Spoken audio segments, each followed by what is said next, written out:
New Year, same old music, live from an ESG-shaped rotting Christmas tree corpse. It's the ESG industry's only weekly woke data podcast featuring analyst hole Matt Moscardi. Woo! I took our Christmas tree down on December 26th at 10 in the morning. I'm not kidding. I'm not kidding. Done. Out. In today's ESG-flavored milk mustache called January 3rd, 2024, the anti-DEI machine and the Harvard board. Ooh. Wow. Nobody's excited about that. I'm excited. I'm kind of excited. We're starting 2024. Our show today is being sponsored by FreeFlow Analytics, the only ESG data platform to measure real board influence and diversity power gaps. That's true. That's true. You are the DEI problem, FreeFlow Analytics. Yeah, I guess so. Okay, let's just get to it. You ready?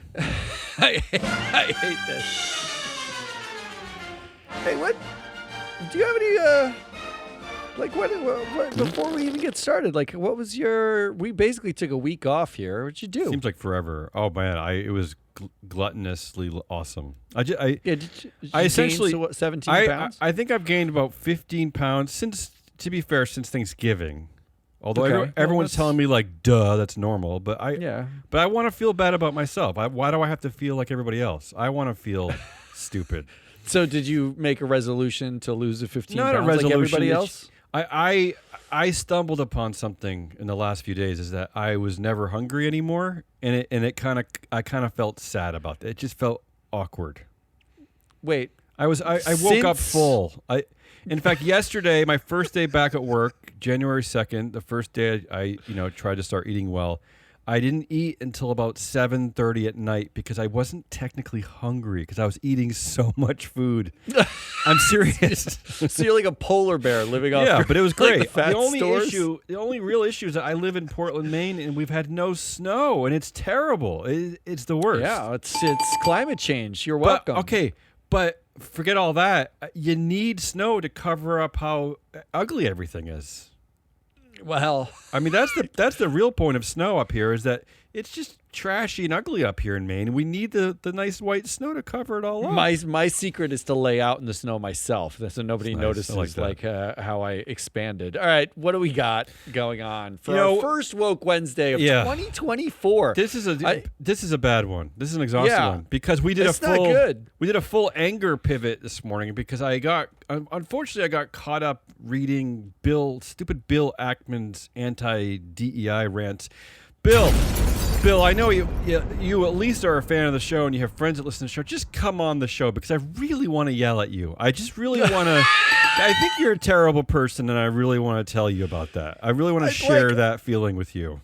Can I just say that when anybody in his 4,000 word Twitter screed, which anti-DEI, he posted his thoughts on anti-Semitism, on Twitter, on X, on Elon Musk's, probably the most famous anti-Semite in the world. Maybe Kanye West. Maybe he's tied with him. I don't know. Yeah, this is where Bill Ackman goes. This is where he goes to post. Adidas' CEO last year said Kanye West was not a bad guy. Well, no one said that about Bill Ackman yet. Nobody.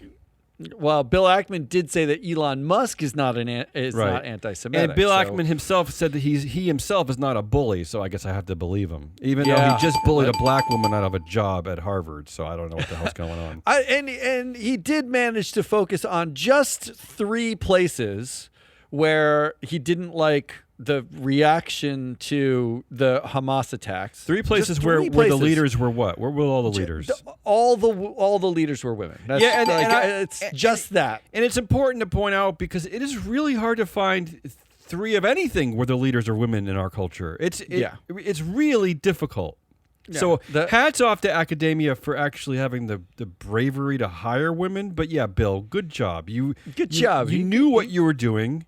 You knew you were focusing on them for that reason, because that's what, as we've been screaming about for the entire 2023, this is what the anti-DEI, anti-ESG movement is. It is simply a movement against women and people of color. That's it. We can't figure out any other. Okay, you're gonna have to tell me the more. I will tell you at the towards the end. Let's go through it. So this is what happened. We pivoted our show to this because we just got angry this morning. So I'll start you off with just some of the DEI headlines that I've already captured. First, let's start off with the only good news of the day. Okay. This is out of Fortune.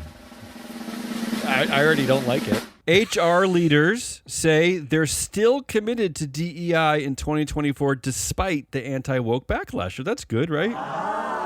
There you go. Although it sounds troubling somehow. Yeah, you know which people inside of corporations are the ones that get listened to the most? HR. Everybody loves HR. The women and people of color that run HR in corporate America. Of course, the HR leader. Look, HR leaders are in a position where they kind of have to say this, because if they didn't say this, and I don't know if all of the people of color and women who work in the corporations were like, what is happening now that everybody hates us? Because all of this anti-DEI stuff. Yeah. It seems like you hate, like inside of MSCI when we were there was a women-started, women-led group that would meet about women leadership. Yeah, right? Like that in Boston. Remember in Boston, right?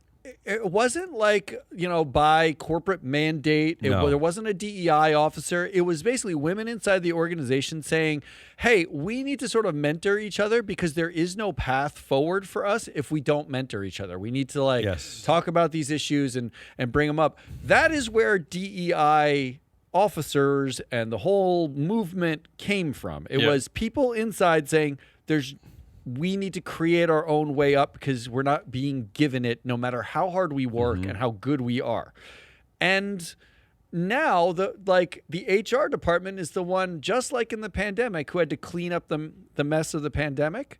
They now get to clean up the DEI mess. Good for them. But don't forget that you say they have to do this. Don't forget they're doing this because they are women and people of color, right? It's the only executive branch of these corporations where that's still true. Majority women. Where it is true ever. Yeah. And not to besmirch MSCI, but I went to one of those meetings in Boston. It was a breakfast. One of the board members was there. And I'm not forgetting her name conveniently just so I don't point her out. I honestly forget her name. But she was asked about being a woman on the board of MSCI, being a board member, and she basically said, I don't care. And the whole room, the deflation, the whole room just went, it was a sad, awkward moment. Yeah. I will say this, and there's things that happened that I can't say, but I will say this. Yes. There was pushback on the women who were sort of like having these conversations for some time before it became accepted. Okay. And that in and of itself tells you what you need to know about why it's important that DEI exists, right? Like as a concept, as an effort, as a initiative inside these corporations, because there was legitimate pushback to like women gathering to talk about their careers and furthering themselves.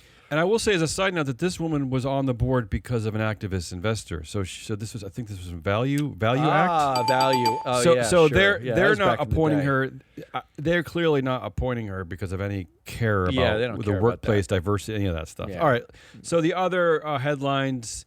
This is from Moral Money, Financial Times.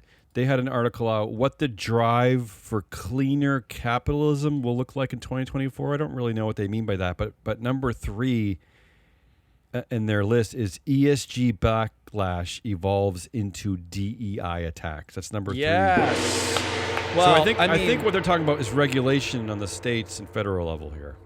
I think they're actually just catching up to what you've been saying for like 2 years, which is like, all of this ESG backlash is really just about women and people of color. So you've been saying that for a while. 2020. This is from Washington Post. 2024 might be do or die for corporate diversity efforts. I don't like that one. I don't like that. That's so ridiculous. Come on. And they say as lawsuits rise and opponents like Elon Musk declare that DEI must die, companies are pulling back from some initiatives. So we're afraid they're not. They're like they might be pulling back from calling it DEI. I hope you're right. But there's no, you cannot now I hope you're go right. back and say, what, we're going to hire 80% white men, right? Like we're going to put the entire executive team they're already all white men. Like what are we going back to? Yeah. What's do or die? Yeah. It's already that. So let's go right into it. Elon Musk says DEI must die and criticizes diversity schemes as discrimination.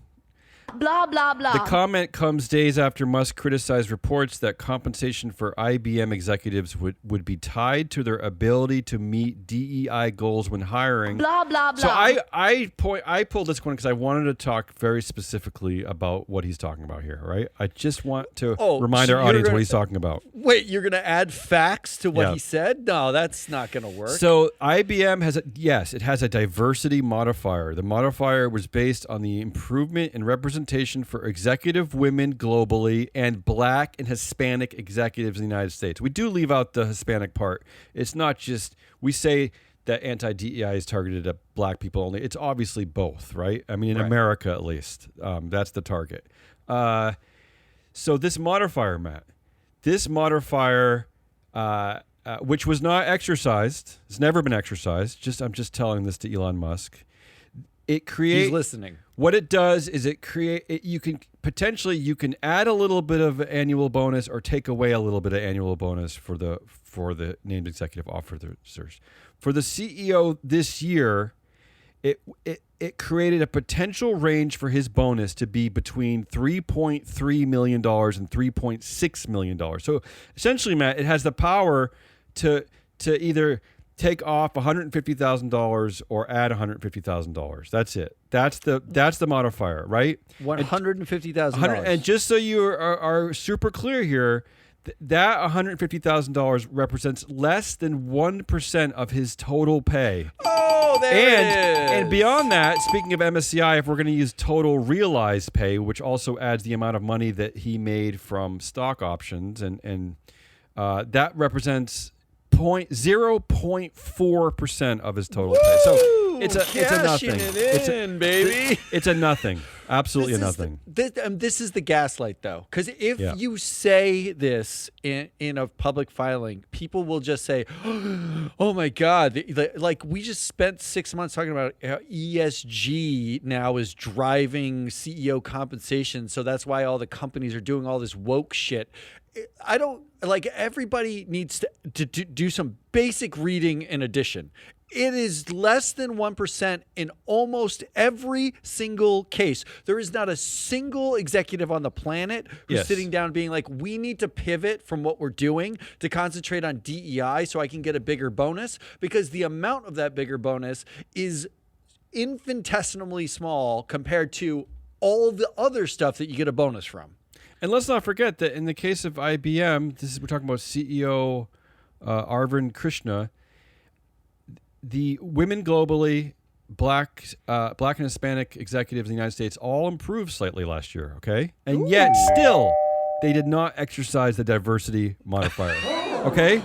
So it's not even being used. It's not even being used. It doesn't need to be used. It's less than his allocation for private jets usually, right? Like they were talking about nothing. So moving on, let's get to the story that triggered me in the first place. Bill Ackman just posted a 4,000-word essay at 2 a.m. Yes, on Elon Musk's X, cataloging his arguments on why DEI needs to die. This is basically less than 24 hours after President Claudine Gay at Harvard stepped down. I don't know if she was removed. Right. I don't know if she voluntarily stepped down. Do we know that? She resigned. Quotes. Yeah.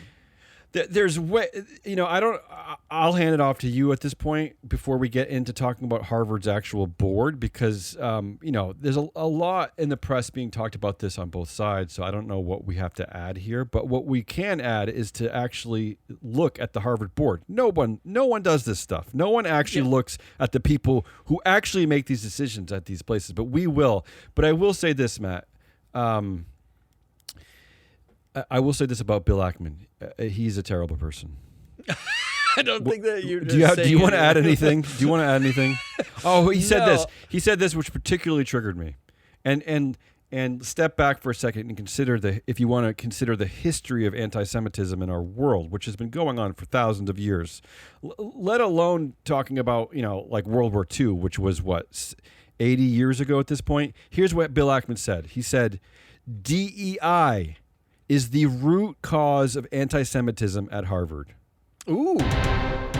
Breaking news. So that's it, Matt. Anti-Semitism started in the last year. So this is what we've discovered. Bill Ackman he has revealed is that it is in fact DEI, which is the root cause of anti-Semitism. It's not anything else in the world. It's DEI. He says a lot. There are nuggets in there, and this is what I keep terrible nuggets about all of the gaslighting. Now there are nuggets in there that are or feel true, right? Like, and there's just enough of them where you're like, is something he's saying reasonable? But yes, it's the Tucker-Carlson theory of research, right? You throw out like cherry pick data points, and you add a question mark, and you get conspiracy theories flying. Yeah. But it's like he's talking about like how singling out one class of person is a version of racism or reverse racism or whatever you want to call it. Meanwhile, he single-handedly, using his money, influence, and power, powerful friends, his bully pulpit, which is only because he is a billionaire. Right, we're not talking. No one else would listen to this puke of an individual. I wouldn't listen to his thing you had to say. He would have even a smaller audience than we have here at Free Float.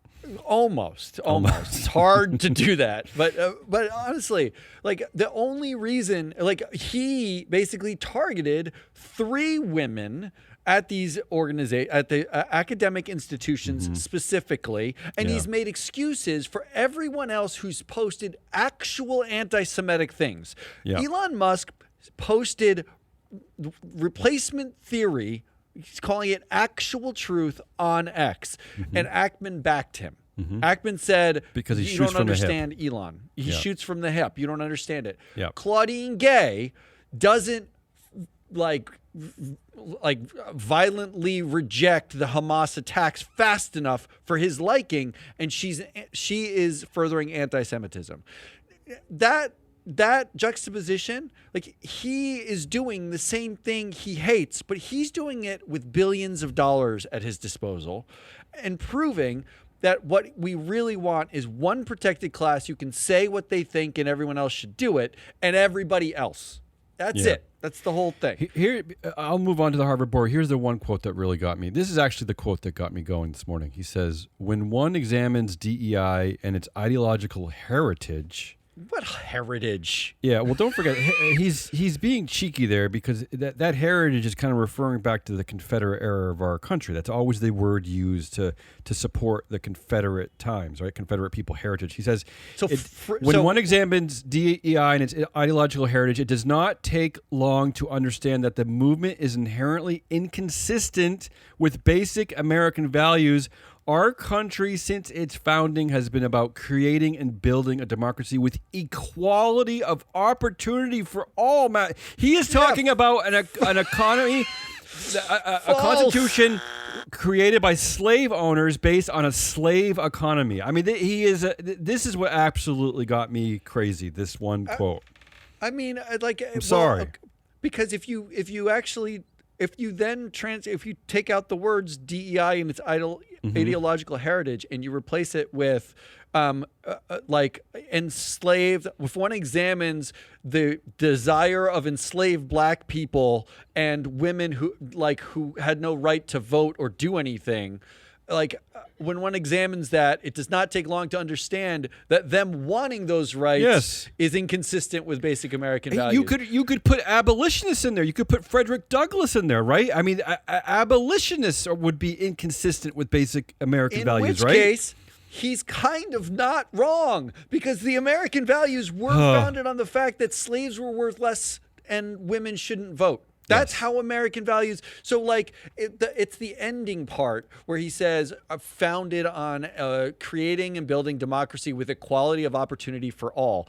No, it was white male landowners. Yes. Beyond landowners, slave owners, Matt. Those are not disputable people owners. Facts. We know that to be the case. And the point of the DEI movement is the long arc of doing exactly what he's saying, which is creating opportunity for all, for everyone, some sort of equal playing field. And nowhere in his screed does he mention money or class, because it would be super upsetting if you were to tell him that he got a leg up against somebody who could be equally as smart and equally successful if they were in his position, where he was born, the way he was, like the access to opportunity he had, their skin color was different, if their gender was different, they might be as successful. That is super harmful to a self-image of someone who feels like they're a self-made success and I'm a billionaire because I'm worth it. Like, well, before I move on to that, because I think that's the story here, is this protected class, because this is what we talk about at this company all the time, this protected class of directors who investors refuse to do any due diligence about, don't care what their names are, don't vote them out, just put their hands up, don't want to offend anyone. Because Matt, there's actually a board, we'll get to this in a second, there's actually a board member at Harvard who sat on Bill Ackman's board. Yeah, correct. Okay, yeah.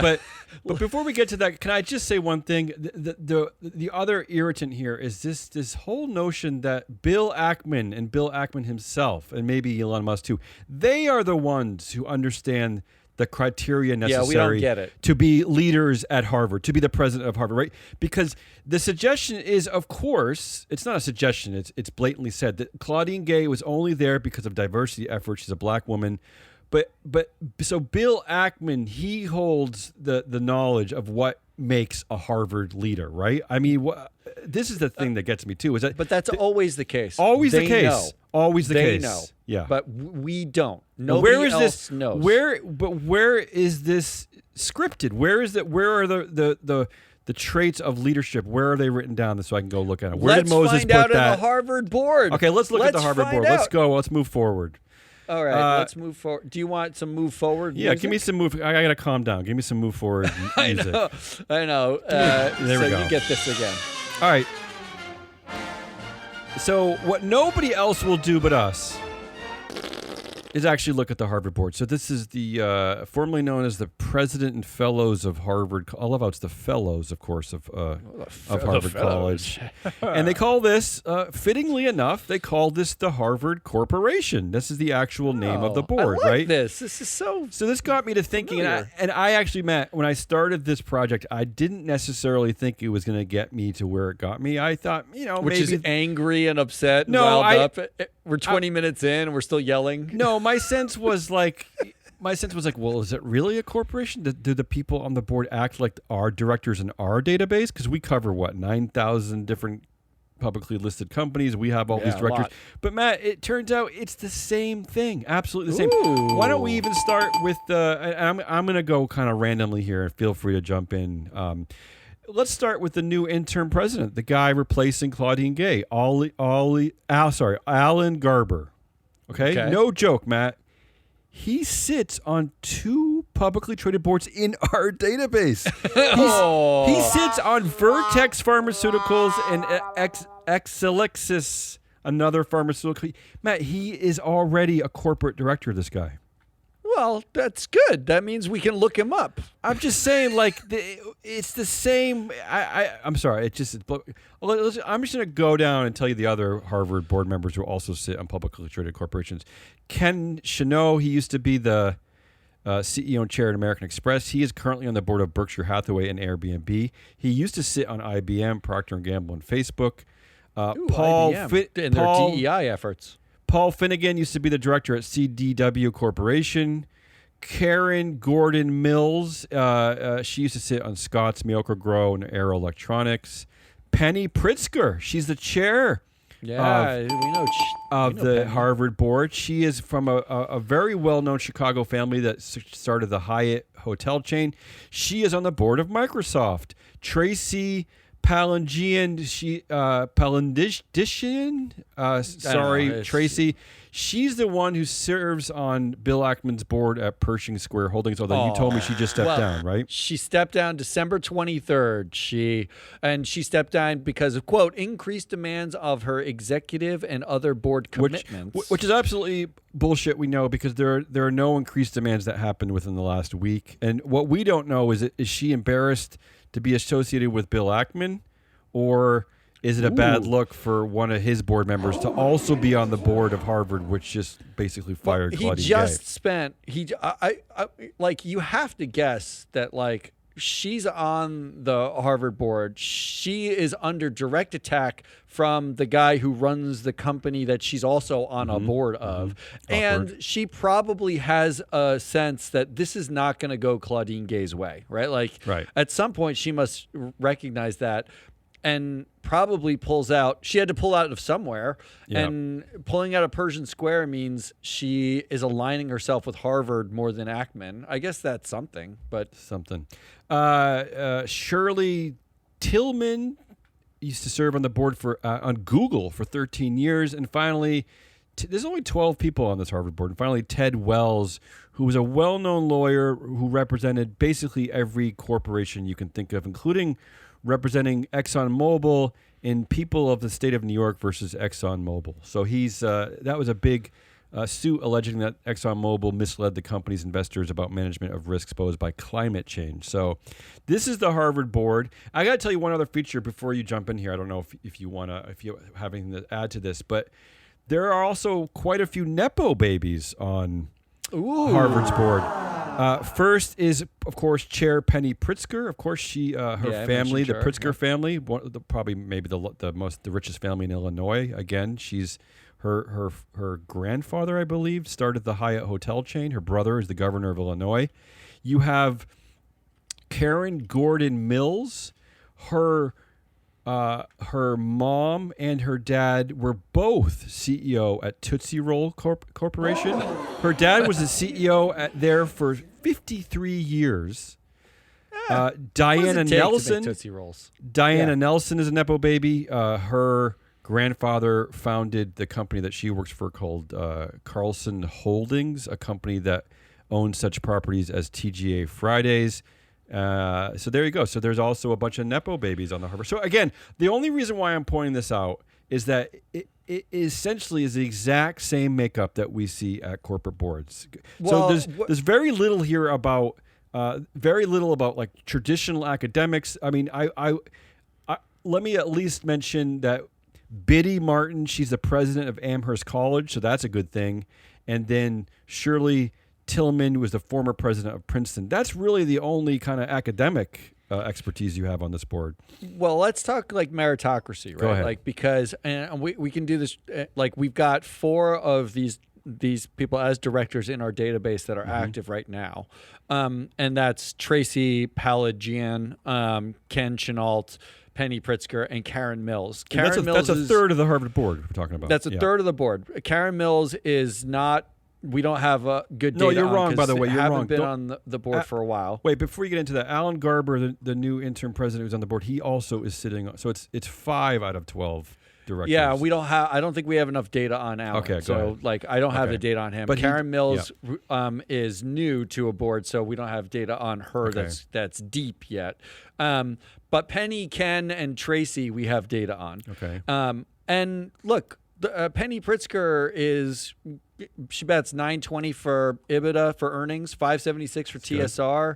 She's like, her biggest problem is she sits on a lot of controversial boards. Otherwise, she is like a run-of-the-mill sort of director. Nepo baby. Ken Chenault Let me say this about Penny Pritzker, just to highlight her Nepo baby status. This is a good fail up kind of person. She was the chair of Superior Bank of Chicago when it was seized by the FDIC in 2001. Whoops. Yeah, but that clearly did not affect her career negatively. Look, it doesn't have a problem if you're billionaires and from the Pritzker family, right? Exactly. Like, but Ken Chenault, the same, basically the same as Penny Pritzker, 587 earnings, 529 TSR. He's a run-of-the-mill director. He's like, and I'm just talking performance metrics. I have no idea if he's like a really interesting dude. He's on a lot of boards. He goes a lot of places. I will say, he knows a lot of people. He's highly interconnected. I was going to say a heavy hitter director. American Express, Berkshire Hathaway, Airbnb, IBM, Procter & Gamble, Facebook over his career. That's incredible. On average, he knows 20%, the 1 in 5 of the directors who he's on the board with from other boards, right? Like he's connected to everyone everywhere. Like he is a highly interconnected dude. Absolutely. And Tracy is the only one in our data who's an all-star. 714 overall batting average, 602 TSR, which is just above average there. She's really good on carbon. Earnings mediocre, but overall she's an all-star. She's doing really well, which gets me to my theory of what it is about a board like this. This is what I've been waiting for. I've been waiting for your theory on the Harvard Corporation. Go ahead. Just like, nobody is. I am. The woke boards that like the woke companies we keep talking about, what they have in common. I went through and I just looked at race and gender, identified gender where I could, of everybody on this board, right? Yes. They are 64% white. They are 64% women. And it's a 55% white women. This is a female-powered board. Yeah. Like there's only one white man on this board. Yeah, and can I say I'm glad you pointed this out because I looked at like Harvard's biggest competitor, which would be Yale, I suppose. And because my initial thought when you told me this was, well, all academic boards are probably female majority, right? Because as they should be, because the majority of graduates are women, right? Yeah. But at Yale, 17-member board, only 6 are women. So this is actually, you're right to point this out. This is a quality of Harvard's board that is unique. This is a unique quality. Most of the trustee boards, Brown is a little bit more progressive, but very few of them are majority female boards, right? Especially at this level, at the Ivy League, heavy hitter, massive institution level. It doesn't help that 3 of the 8 women are Nepo babies. Right. Like nearly half the women have rich daddy's money. Right? Or rich husband money. Or grandfather, how dare you. Or grandfather money, as the case may be, right? It is a 36% non-white board. And like I said, only one white man on the board. So here are the 2 things that I think are really aggravating. And then I'm going to give you some corporate comps, okay? Okay. This is a board with women in power who got there the same way men used to get there every single time, which is inherited wealth. Like there's a lot of inherited wealth, but in the hands of women on this board, right. And women who control the money and the purse strings at a corporation. These are the women who do the allocations. They are picking the leaders. We do not like it. And if you want evidence of this, just look at the anti-woke voting patterns. We did this with Strive. Strive votes against women on boards on a 2-to-1 ratio. We do not like women in power, particularly powerful women. Yeah, this is not anecdotal evidence. This is clearly a campaign that targets women. So I went through all of the companies in our database were female influence at those companies. And these are companies where it's like not totalitarian companies. It's not dual class. It's not like, single shareholder or founder led companies. But these are all of the companies that have female influence close to greater than or close to the amount at Harvard, which is over 60%. But Harvard has over 60% of the board is female. Then what companies have 60% of the power that is female? Okay. From the bottom up, you have Northrop Grumman, the major military contractor. Surprising. It seems surprising, except that the thing you're going to find in common is almost all of these companies have been attacked by the conservatives as going woke. I was going to ask that, but yeah, good. I'm glad you pointed that out. Northrop Grumman, there was a big press release in a piece in a magazine about how they were focusing on the rate of people of color in leadership, and they've gone woke. They have 60% female influence. American Electric Power, 61%. They were the only ones I couldn't find anything about them going woke, except for the fact that their CEO did say in 2020, we side with diversity and inclusion. It was post George Floyd. So my guess is it's a matter of time. But the rest are Cummins, which was attacked on Fox News, Duke Energy, which was also attacked on Fox News, AMD, which I found Twitter rants about how AMD went woke because here's the quote from a user on Twitter. They now make promos with blue-haired people and drag queens and all that stuff. So now they're woke. They're woke. We don't like them. We don't like AMD anymore. Okay. And it was like people talking about like why you buy NVIDIA stock because AMD went woke and Intel, sucks for some. They have a sucky chip, so there's no competition. And then finally, of course, at the top is the Progressive Corporation. Oh, yeah. 68% female influence. Big write-up by the National Center for Public Policy Research about their DEI policies and how it's regressive progressive. Progressive CEO indicates that a person's viewpoint is determined by race and sex. This is Scott Shepard's group. They do all of the anti-woke filings. They're an active target, and they're at 68% female influence, non-totalitarian board. They're the most in the U.S. CEO overall female influence. CEO Tricia Griffith over there at Progressive Corporation. So what I find is the more companies have high-powered female executives, female influence on the board, the more they are targeted as woke.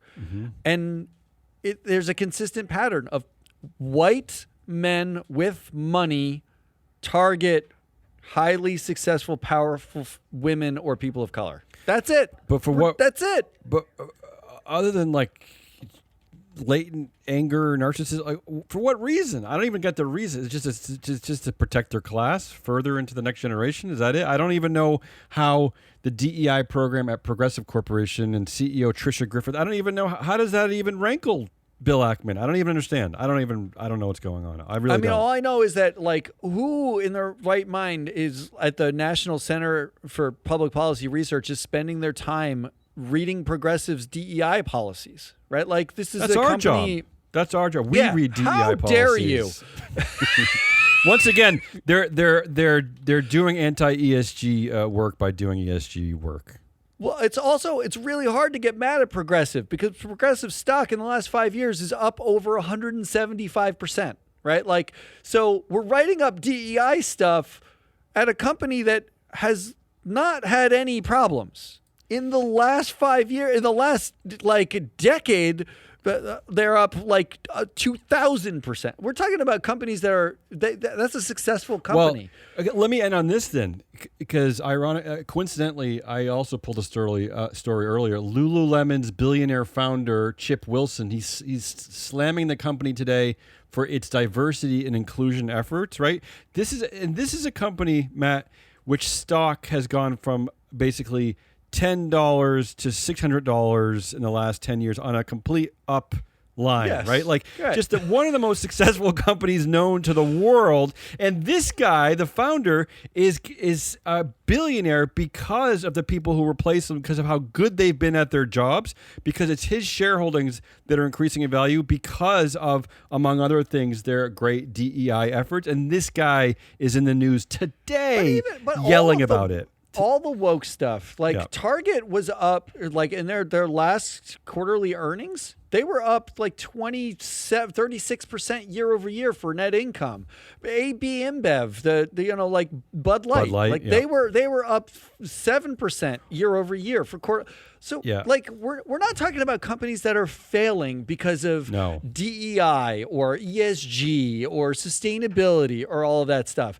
We are talking about an angry group of very wealthy, entirely white men attacking anywhere they see the potential of people of color or women having power, right? Is there, that's the only correlation at this point. And we saw it with Strive. We saw it everywhere else. That's the only correlation. I don't want to talk about it. Got it out of our system. I hate it. I'm so angry. That's not the way to start 2024, by the way. I know. Hey. What a way. Give it away. Oh. That's Damian Rollis. I am your analyst, soul, Matt Biscardi. We are Free Float. We got a proxy countdown show coming. Oh, I'm exhausted. Yeah, tomorrow we are talking about Walgreens. Proxy countdown at Walgreens. Let me tell you about Walgreens. I love Walgreens. It's going to be fun to talk about that. Yeah, because I think it's the only company in our database where the executive chair, the major shareholder, his wife is the COO. Yes, I think that's the only case where that exists. The company, yeah, and his daughter, not and his the daughter. founder, and they're not even the founder. Yeah. They're like it's bananas. So we'll have some vote recommendations on the proxy countdown. Where if you want like serious data on proxy voting, that's where to get it. On Friday, we have a monster prediction show for 2024. Oh, and then next week, we're going to go back to doing 3 shows a week. There's a next week? Monday, Wednesdays, and Fridays, Business Pants. I thought this was it for 2024. Suit up, 2024. We're coming for you. That's it. Until then, goodbye.